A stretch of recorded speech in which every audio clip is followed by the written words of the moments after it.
and that they did not want her there. There was a big blow up around it. And eventually, funny enough, she was photographed, wasn't she, going to a drive-through? So it seems to be linking what she was up to doing. It is such an honor to be here tonight, celebrating all of you and supporting my husband in the Invictus game. The palace just dropped a bombshell that has everyone talking, and the behind closed doors story is absolutely wild. This isn't just about one person being shut out from a major event. The secret meetings happening for months, the coordinated strategy, the veteran community speaking up about their real experiences, it all just came to a dramatic head. And when you hear about the streaming platform proposals, the manufactured moments they wanted to create, and the attempts to turn sacred veteran spaces into reality TV content, it all starts making sense. Then there's the Canada situation nobody's talking about. Stories kept changing, and records disappeared. That's the part that made everything permanent. So buckle up, because the layers to this story are going to blow your mind. But real quick, before we get into the veteran backlash, the Netflix disaster, and what that Canada trip really exposed, smash that like button and subscribe with notifications on. You don't want to miss where this goes. Let's dive in. Behind the scenes, there was a massive plan in motion.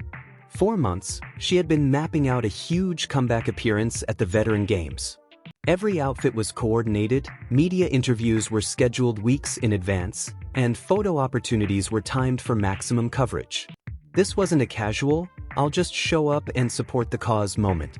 She had her whole team building what she believed would be her triumphant return to the international stage. She even started pitching streaming platforms on exclusive behind-the-scenes coverage, an emotional reunion with wounded warriors, positioning herself as someone who still cares about veteran causes despite everything. Netflix was interested. From her point of view, this was the perfect moment to prove she still mattered. But across the pond, an entirely different conversation was unfolding. King Charles, Prince William, and Catherine were holding private meetings, talks that never leak. From what insiders say, they all reached the same conclusion: she wasn't coming back to the Veteran Games. Not now, not ever. They were ready to make that decision crystal clear, no matter how uncomfortable things might get. The timing is unbelievable. This decision went down right after the sketchy Canada trip, the one he didn't properly report to Buckingham Palace. That was the moment the family decided they were done playing games. They had watched for years, competing events scheduled to overshadow royal appearances, conflicting statements released strategically, constant attempts to redirect attention. From their perspective, enough was enough. The message sent through official channels was blunt. No red carpet. No official photos. No Netflix camera crews. No staged tearful moments with veterans. Nothing. Complete shutdown. No wiggle room, no compromise. When the decision reached Montecito, her reaction was explosive. She had counted on this appearance to rebuild her public image and prove she still had influence. In her mind, the Veteran Games were proof she still had connections that mattered. And just like that, the entire strategy collapsed. The woman who once believed she could reshape royal traditions with Hollywood backing was told, clearly and definitively, that she was not welcome at one of the family's most meaningful charitable events. The rejection hit much harder than anyone expected. When she realized the palace wasn't bluffing, things went off the rails. She began calling anyone with even the smallest royal connection, hoping someone could reverse the decision. Former palace staff, distant relatives, anyone with influence, she reached out to them all. People who took the calls said she was practically begging for help. The conversations got emotional. She broke down multiple times, insisting she deserved to be there at one point. She even considered flying to London unannounced, just showing up at Buckingham Palace to confront the family. Her team had to stop her, knowing it would be a disastrous move that would eliminate any remaining goodwill. She then contacted veterans she had worked with in the past, hoping they'd publicly support her attendance. But many expressed concerns about the media circus surrounding her. They were polite but clear, they weren't getting involved. So she shifted strategies again, pitching the idea that Netflix could provide financial support and valuable exposure if she attended. That move backfired instantly. The Veteran Games organizers shut it down, wanting nothing to do with turning their sacred event into a Hollywood spectacle built around one controversial figure.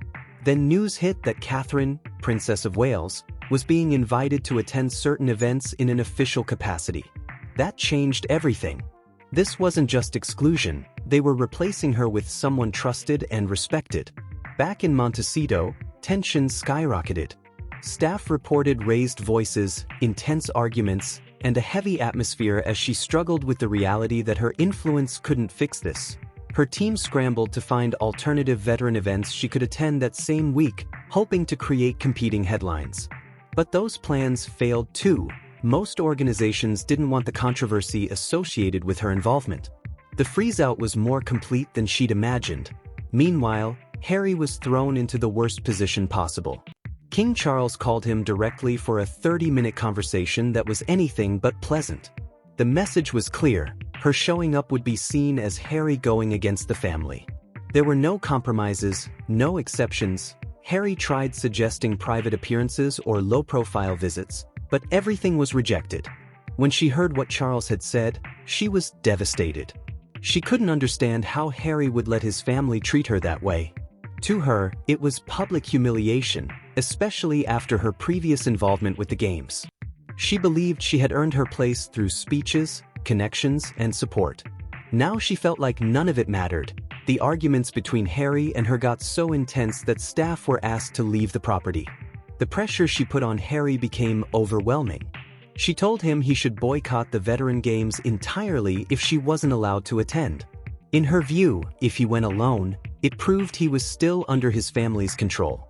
That's a massive emotional burden, especially considering how much the games and veteran work have meant to him for years. Harry is now caught between supporting his wife and staying connected to the mission that shaped his entire life after the military. They want to pretend that they had nothing to do with this. It's really just their story, but it's told through somebody else's vision. The fact that she's... But that didn't stop Harry making his feelings very clear about the fake Duchess continuing to post. According to people in the know, Harry secretly reached out to Prince William at some point during all this chaos. He was desperately trying to find a way to make the situation less painful, some solution where nobody had to lose completely. But William wasn't budging even a little. He fully supported the family's decision to keep her away from the games, and nothing was going to change that. William reportedly told him the decision had been made for solid reasons, and there would be no exceptions, no loopholes, and no workarounds. That conversation did not go well. The brothers who were once inseparable, who faced their entire childhood under the public microscope side by side, couldn't even find common ground on this. The distance between them has never been clearer than it was during that tense call. This whole situation is taking a real toll on Harry's mental state. Sources say he's been struggling hard with the reality that his wife's reputation has made things impossible in circles where he once felt completely at home. The veteran community that once embraced him, honored him, and celebrated his commitment to wounded warriors is now questioning his judgment. They're wondering whether he's lost sight of what truly matters, whether he's letting other priorities overshadow the mission that used to define him. From what insiders say, Harry has been given one final chance to attend the games without stirring up more drama. But that chance comes with strict, uncompromising conditions. He cannot bring her with him. He cannot allow Netflix cameras anywhere near the venue. He cannot schedule competing announcements meant to steal attention. And he cannot turn the event into another episode of Sussex Theatrics. The message was blunt. This is his last opportunity to stay connected to the charitable work that shaped his entire royal identity. If he can't follow these rules, that door closes permanently. Here's the twist nobody saw coming. This freeze-out wasn't a knee-jerk reaction to one incident. The royal family had been planning this coordinated strategy for months, ever since that explosive interview where everything was aired publicly. They quickly realized that responding directly to Sussex drama only fueled the fire. So they completely changed their approach. Instead of defending themselves or issuing denials, they began building something far more effective behind the scenes. Prince William has been working closely with veteran organizations and military charities since early this year, strengthening existing relationships and establishing new partnerships. He stepped in quietly, steadily, and strategically, reinforcing the very foundations that once defined Harry's role.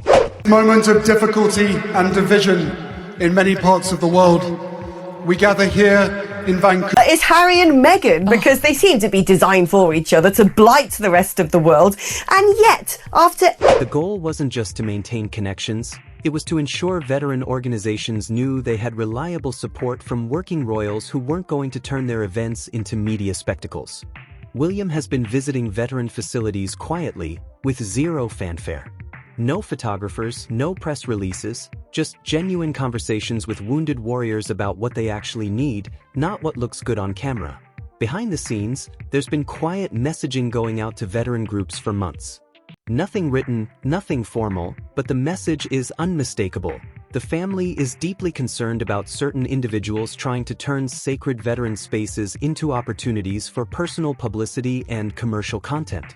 They're worried the mission is getting lost in all the noise, worried that wounded warriors are becoming props in someone else's narrative rather than the true focus. And honestly, many veteran groups already felt the same after dealing with the media circus firsthand. Catherine's positioning at military events has been absolutely brilliant. She attends ceremonies and commemorations with zero drama attached, just genuine respect and support for the people being honored. No competing announcements, no carefully timed outfit reveals stealing attention, no documentary crews following her around to manufacture content. Just sincere charitable work, done the way it's supposed to be. The contrast couldn't be more obvious. The palace has also built an information sharing system to prevent conflicting announcements or surprise appearances. When working royals schedule veteran-related events, major military charities and Commonwealth organizations are notified well in advance. That way, nobody gets blindsided by competing events or confused about who is representing the family. It's professional, organized, and leaves no room for chaos. Commonwealth countries have been briefed too on how to handle unofficial visits or surprise appearances. The guidance is simple. No visit is considered royal or official unless it goes through proper channels with documented paperwork. Countries are not required to provide special treatment for people showing up and claiming family connections without following protocol.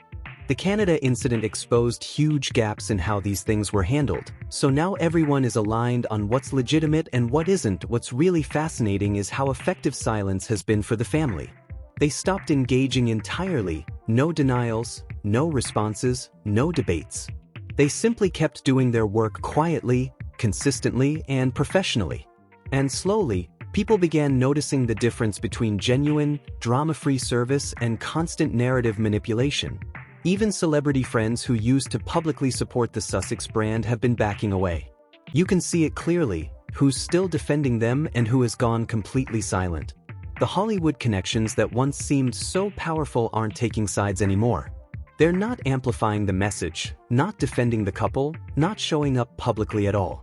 When the famous friends disappear, that tells its own story. Veteran organizations themselves have started reaching out directly to working royals for support and patronage, instead of trying to navigate the complications tied to the Sussex brand. They're tired of the controversy. They want royals who will show up, do the work, and keep the spotlight on the veterans, where it belongs. That shift says everything about which reputation still holds weight in charitable circles, and which one no longer does. The veteran community has been far more vocal than most people realize.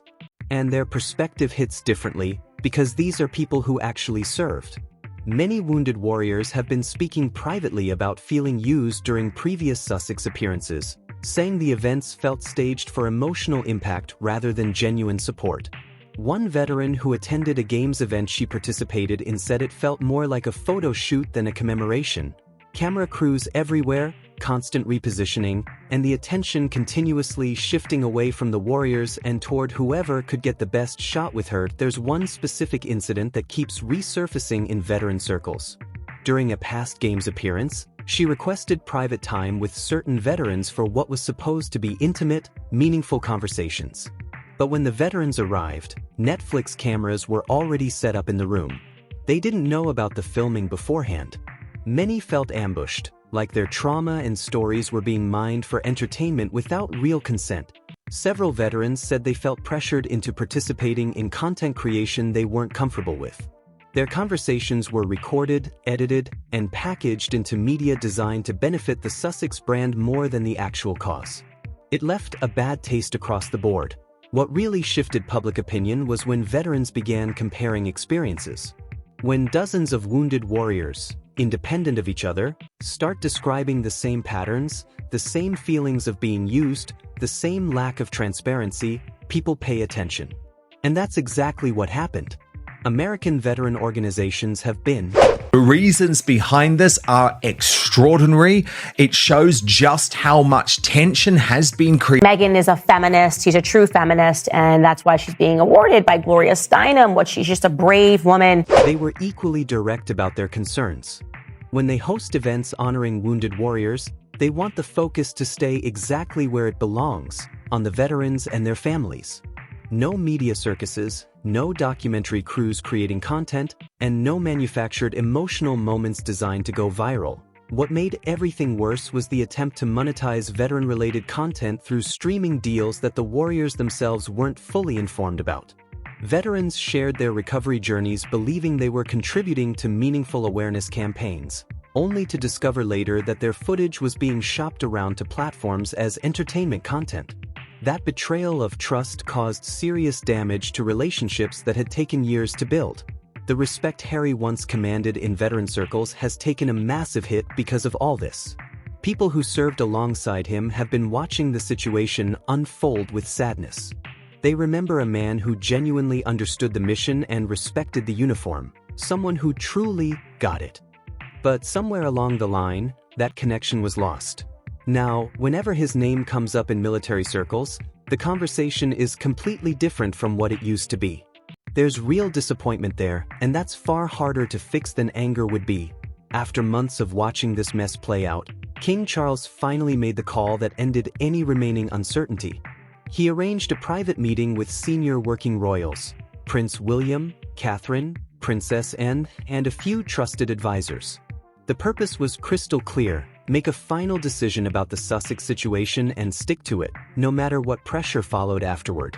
The meeting lasted several hours, and everyone in the room had already seen enough. They'd watched the same pattern repeat itself over and over again: dramatic announcements timed to overshadow royal events, commercial deals exploiting family connections, and charitable causes being turned into content opportunities. Princess Anne was particularly firm about drawing a hard line. Her position was simple.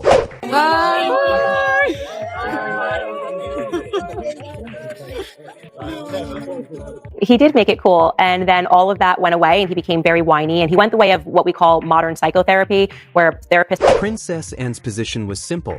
Either you're committed to service without personal gain, or you're out. What truly sealed the decision was the veteran feedback collected over recent months. The palace had been quietly gathering input from military charities and wounded warrior organizations, and the contrast in responses was impossible to ignore. Working royals who arrived quietly and without fanfare received overwhelmingly positive feedback. But events connected to the Sussexes brought complaints about media chaos, commercial filming, and emotional manipulation. King Charles personally drafted the communication that went out to the Sussexes. There were no intermediaries, just a direct message from father to son explaining the new reality. The veteran games were now off-limits. Any military-related charitable events under royal patronage were off-limits. Commonwealth engagements would require explicit approval, and that approval would not be given without significant behavioral changes. The message made one more point unmistakably clear: this decision was permanent unless the Sussexes fundamentally changed how they operated. This was a full severing of ties to charitable sectors where trust had been damaged beyond repair. The door wasn't just closed, it was locked, and the key was thrown away. Harry received the communication while in California, and people close to him say his reaction unfolded in stages. First came disbelief that his father would go this far. Then came anger at being cut off from work that had defined his royal identity for years. Eventually, he settled into resignation, realizing the family wasn't bluffing anymore. She took the news even harder than he did. From her perspective, it was the ultimate rejection, being told plainly that she was no longer welcome in spaces where she believed she had made a real impact. Having that door slammed shut by a coordinated family decision, rather than one person's opinion, struck deeply. The attempts to negotiate began almost immediately. Harry reached out to his father multiple times, asking whether compromise was possible. Every single suggestion received the same reply: the decision stands. No negotiation, no exceptions. When Harry approached Prince William separately, William reinforced the message. He told Harry that the veteran community deserved better than being pulled into family drama, and the only way to protect those relationships was complete separation. He wasn't angry, just matter-of-fact about safeguarding the charitable work that meant more than any individual's desire to participate. What surprised everyone was how quickly other royal family members aligned with the decision. When Princess Anne supported it, when Prince Edward agreed, when the Duke of Gloucester backed it, everyone understood this was a unified family stance that would not be reversed. The palace then made one final move to drive the point home.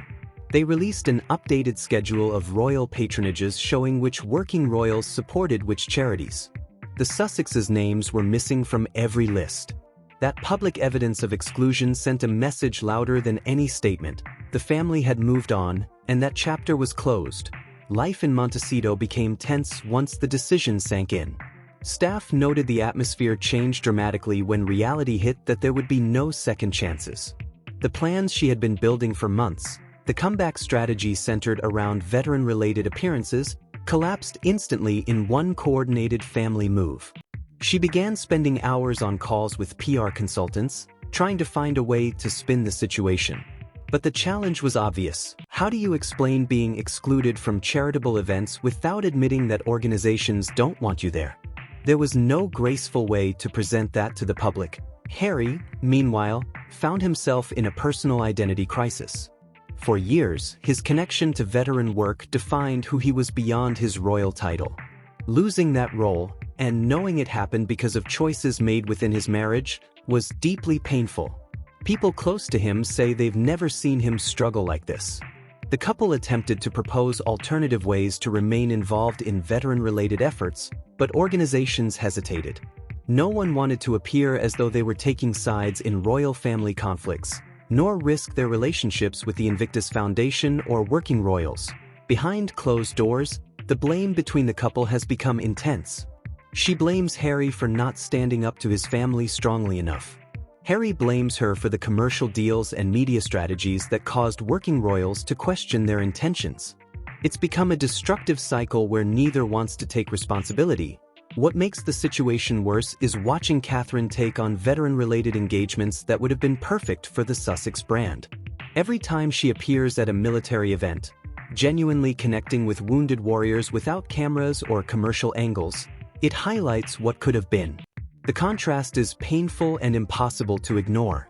Even their Hollywood connections, once seen as a strength, have gone quiet, offering little support now when they need it most. If you go back and you look throughout Meghan Markle's entire career, she never wanted people to know that she was Black. She never wore that on her sleeve. She never spoke about it. Even the streaming platforms that were once eager for royal content have begun distancing themselves from anything that might create conflict with working royals or the British institutions they rely on for future projects. There's a growing realization that burning bridges with the royal family means losing access to networks and opportunities that can't be recreated through fame alone. The Commonwealth connections, military charity relationships, and partnerships with veteran organizations took generations to build. They aren't things you can rebuild simply by hiring good publicists or signing new streaming deals. Financial pressures are beginning to show as well. Many of the commercial contracts the couple signed were built on the assumption that they would maintain at least some level of royal relevance and access. But if they can't deliver content that includes interactions with the royal family, or leverage those connections for documentaries and media projects, the value of those deals changes dramatically. Netflix and Spotify were never paying for standard celebrity content, they were paying for royal insider access. She has been urging Harry to fight the decision more aggressively, even suggesting that he make public statements about being unfairly excluded by his own family. But Harry has resisted that approach because he knows that taking this battle public would destroy the last remaining bridges that still exist. Turning this into a public feud would eliminate any possibility of eventual reconciliation. The response from the veteran community has been revealing as well. There has been no outcry about the Sussexes being excluded from events, no wounded warrior organizations demanding their participation. The silence speaks volumes. It suggests that veterans don't feel like they are losing something valuable and may even feel relieved that events can now focus purely on service without the surrounding drama. Looking at how everything played out, the family's strategy of quiet coordination and firm boundaries proved far more effective than any public confrontation would have been. They simply closed ranks, clarified who represents them in which spaces, and then left it up to the veteran organizations to decide who they wanted involved. And when those organizations consistently chose working royals over Sussex-related drama, the message was delivered without anyone needing to say it aloud. Here's where things stand now. The royal family has drawn their line in the sand, and they aren't moving. The veteran games, military charities, and Commonwealth events are now firmly in the hands of working royals who have shown they can appear without turning everything into a media production. And honestly, the veteran community seems relieved. They can focus on what truly matters, supporting wounded warriors and their families, without worrying about cameras, commercial angles, or competing attempts to steal the spotlight. For Harry and her, this is the reality check most people never believed would actually happen. The plan to maintain royal relevance while simultaneously building a Hollywood brand has collided with a wall they can't get around. Because here's the truth. You can't commercialize your royal connections while expecting the same royal institutions to continue welcoming you with open arms. The family watched this pattern repeat itself for years and finally decided they'd had enough. What makes the situation so permanent is that this wasn't a decision made by one emotional individual. He still believes that Meghan had no idea who he was. He says multiple times in the book, she's never Googled. You allowed her to come in and take a wrecking ball to relationships with your family, to everything going on in the UK. You allowed King Charles, Prince William, Catherine, and Princess and all came together and agreed that this step was necessary. When you have that kind of united front from senior working royals, combined with veteran organizations supporting their decision and celebrity allies going silent, it tells you everything about whose version of events people actually believed. What's wild is that the family accomplished all of this without making a single public accusation or issuing any dramatic statements. They simply coordinated behind the scenes, set firm boundaries, reassigned patronages, and allowed their actions to speak louder than any words could. Meanwhile, the Sussexes are left trying to explain why they're no longer welcome at events they once attended, something nearly impossible to spin without damaging their image. Looking ahead, it's difficult to imagine how this situation could be repaired. The trust is broken. Veteran communities have made their preferences clear, and the royal family has shifted its support to individuals who prioritize service over self-promotion. For anything to change, it would require years of demonstrating that commercial interests will no longer interfere with charitable work. Based on the pattern we've seen so far, that level of transformation seems unlikely. That's how the royal family quietly froze the Sussexes out of veteran spaces, and why that decision is probably permanent. The palace played the long game, watched the patterns repeat, listened to the people who actually matter in these circles, and made a decision they have no intention of reversing. And honestly, when you look at the full picture, it's hard to argue that they made the wrong call. That if this whole saga showed you something new about how the royal family truly operates behind the scenes, go ahead and hit that like button, subscribe, and turn on notifications, because trust me, there are more chapters to come. The family has drawn its boundaries, but how the Sussexes respond to being permanently shut out will be very interesting to watch. Drop a comment and let me know what you think. Did the family go too far?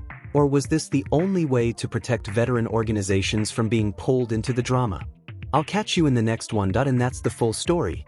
The palace made its move, the veteran community backed it, and the Sussexes are out.